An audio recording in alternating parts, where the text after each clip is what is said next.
You know what Ford has? A patent for vehicles to be able to repossess themselves.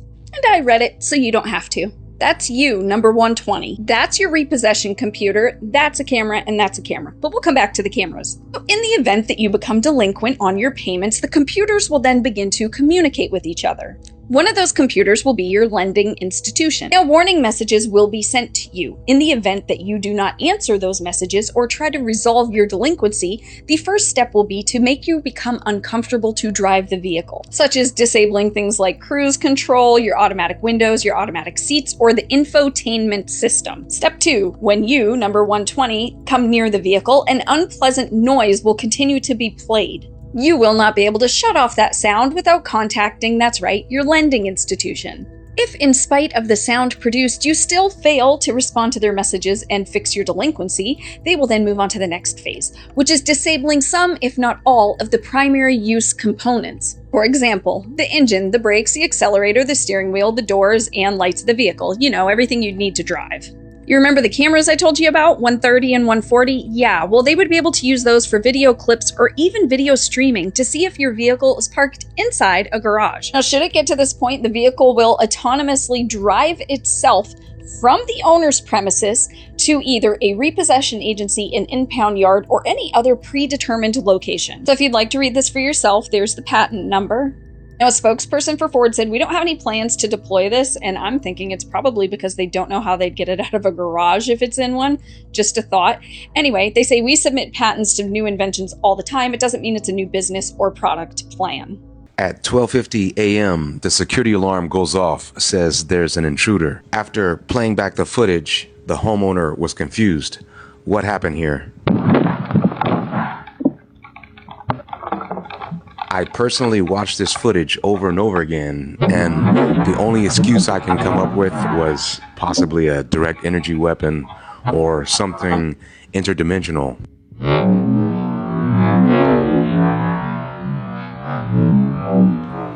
You do hear a loud blast going off, and then on camera you see a shockwave begin to roll by. This definitely goes down as unexplainable. Leave your thoughts below. Why is it that so many occult and magical symbols resemble so closely electronic schematics? Arthur C. Clarke famously said, "Any sufficiently advanced technology is indistinguishable from magic." Many of the world's greatest scientists and inventors were deeply in touch with the occult, including Thomas Edison. In the 1990s, a group of researchers created the Skull experiment, in which they received a schematic to communicate with the spirit world. They were given detailed instructions on how to build a device containing a germanium crystal that would help them communicate with the spirit world. Using this device in combination with 35mm film, the Skull group received images that appeared to feature faces and even words in Sanskrit and Latin. Some of the researchers involved with this group included Cambridge professors. Much of the information regarding this experiment has disappeared from the internet. The Colonel with Devil's Eyebrows, Michael Aquino, commander of a psychological operations battalion and founder of the Temple of Set. By day, he developed mind manipulation techniques for the U.S. Army. By night, he performed occult rituals. His psychological warfare methods are still widely used in military intelligence. His books required reading. In 1975, he broke with Satanist Anton LaVey and created his own order. Aquino believed magic is the science of controlling reality through will. Remember, if you don't deal with the occult will deal with you. The legend of the Bridge Man. The story goes that in November 1941, during the rededication of the South Fork Bridge in British Columbia, a rift in the space-time continuum briefly opened. Out stepped a man who looked like he had just walked out of a 21st century coffee shop. In the folklore of the internet, he is known as a chrononaut, a professional time traveler who forgot the most important rule: don't stand in the front row. The evidence that fueled the myth. The legend persists because of three specific glitches in the reality of the photo. The modern silhouette. While every other man in the shot is a carbon copy of 1940s fashion, high-waisted trousers, stiff suits, and structured fedoras, This man wears a loose, zip-front cardigan over a graphic tee. To modernize, he looks like he's headed to a music festival, the future tech. He isn't looking at the bridge. He's looking through a compact, handheld device. Legend says this wasn't a Kodak, but a digital sensor capturing data for a future archive. The Oakley progenitors. His shades feature thick wraparound frames and dark lenses. In 1941, sunglasses were mostly round aviator styles or wire-rimmed. His look like they belong on a snowboarder in the 90s. The urban mythos followers of the legend claim he wasn't just a random tourist. Some say he was a historical observer, tasked with documenting tragedies or major infrastructure shifts before they were lost to time. Others point to his smirk, a look of someone who knows exactly how the next 80 years are going to play out. The time-traveling hipster remains the gold standard for photographic anomalies. Even with logical explanations, the image feels like a glitch in the matrix that we were never supposed to see. Remember what happened to the CEO of Cash App? On April 4th, 2023, he was unalived. And I recently got on Cash App for the first time since the change of ownership. And I've noticed some changes to the app that weren't there before, such as this. They literally put it on everything. And what I found interesting is that after he passed away, Block Inc., formerly Square, is essentially the new ownership of Cash App. And Block Inc. is a combination of individual shareholders and institutional investors. And go figure, Vanguard and BlackRock. I also noticed these symbols together on the app, which I don't remember from before, as well as these. Off the topic of Cash App, but on the topic of company changes, I recently discovered that when Jamba Juice changed their logo to incorporate the 666, they did it on 6/6 in 2019. What are the chances that Louis Jolyon West, the creator of MK Ultra, was at two of the most historical events of all time in a very short period of time? In 1964, Jack Ruby took out Lee Harvey Oswald. Afterwards, in his cell, he was visited by Jolyon West. According to West's written assessment, Ruby was technically insane and in need of immediate psychiatric hospitalization. Mind you, it even points out here, those are conclusions that no one who had spoken to Jack Ruby previously had reached. Roger Smith was Charles Manson's parole officer. He worked at a Haight-Asbury free medical clinic. But there's more. Roger Smith would insist that Charles Manson attend this free clinic as it benefited him and his family, but as part of the research, a psychologist named Louis Jolyon West held an office at the same clinic.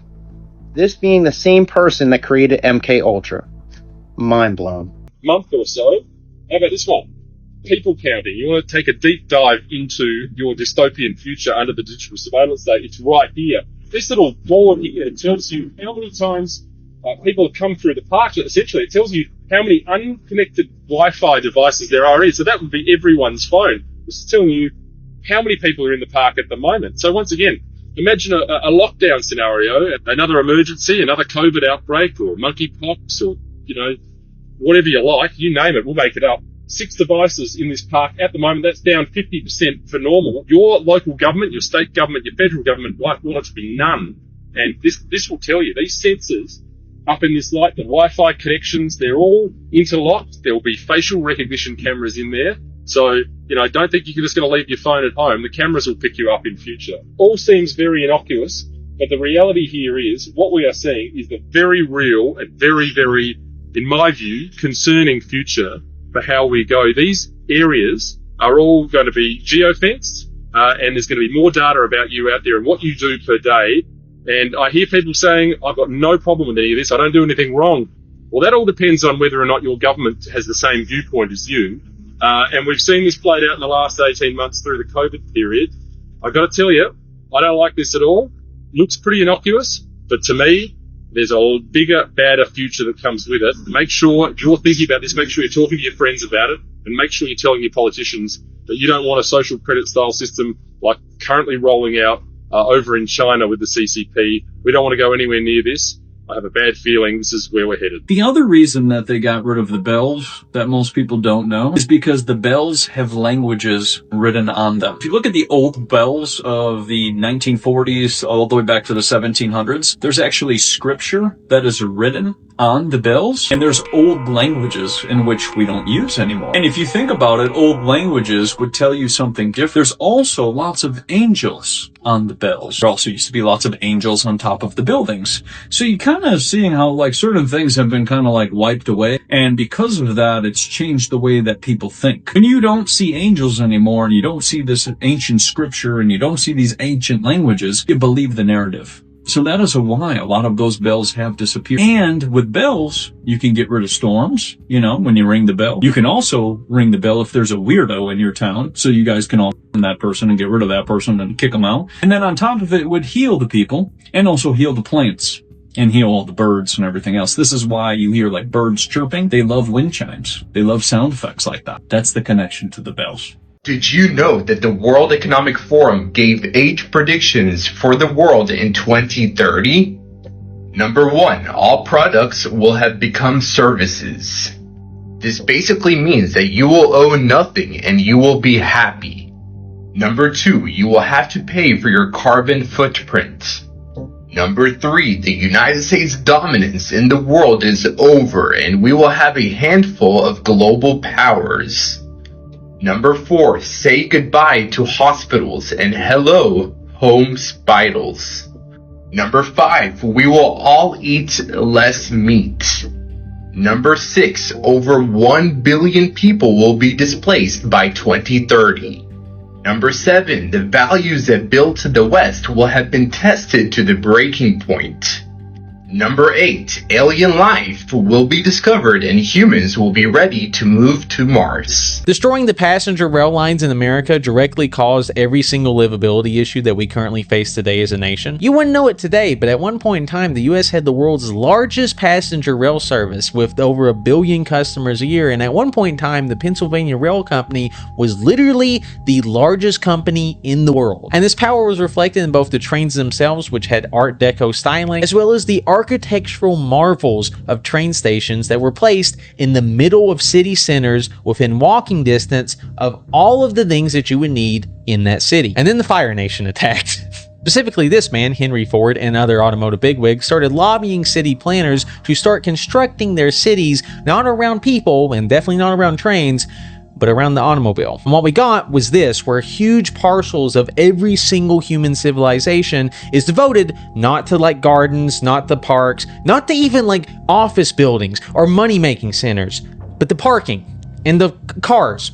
Car parks, places where cars get to go and play. Because everything is devoted around car world, nothing is devoted around human world. So there's nothing within walking distance within most cities. You literally cannot operate if you do not have a car. Car-centric city planning and debilitating regulations that were put on the rail industry at the height of its power resulted in this, look how they massacred my boy image. And what did we get for this trade? Statistically, 25 minutes of time in this every single day for the rest of your life. But I don't know, man, maybe one more lane actually will fix it. I believe many of these cities were empty and abandoned for some time after the reset. Just look at scenes from this 1878 panorama of San Francisco, one of many cities in the supposed 1800s time frame when we do get photos. Aside from the whited out skies, you will see not a single person, not a single horse and buggy, nothing. The streets are empty and abandoned. No scaffolding, smoke from the chimneys, no sign of life at all. And here going to St. Petersburg in 1880. Look at that overgrowth, right up to the steps of that cathedral, and a few people posing around the founded masonry. The founded Freemasonry. And here again some more shots of St. Petersburg from around the same time. You won't find barely anyone. Not an idle horse and buggy cart, not an idle food stand, no debris, nothing.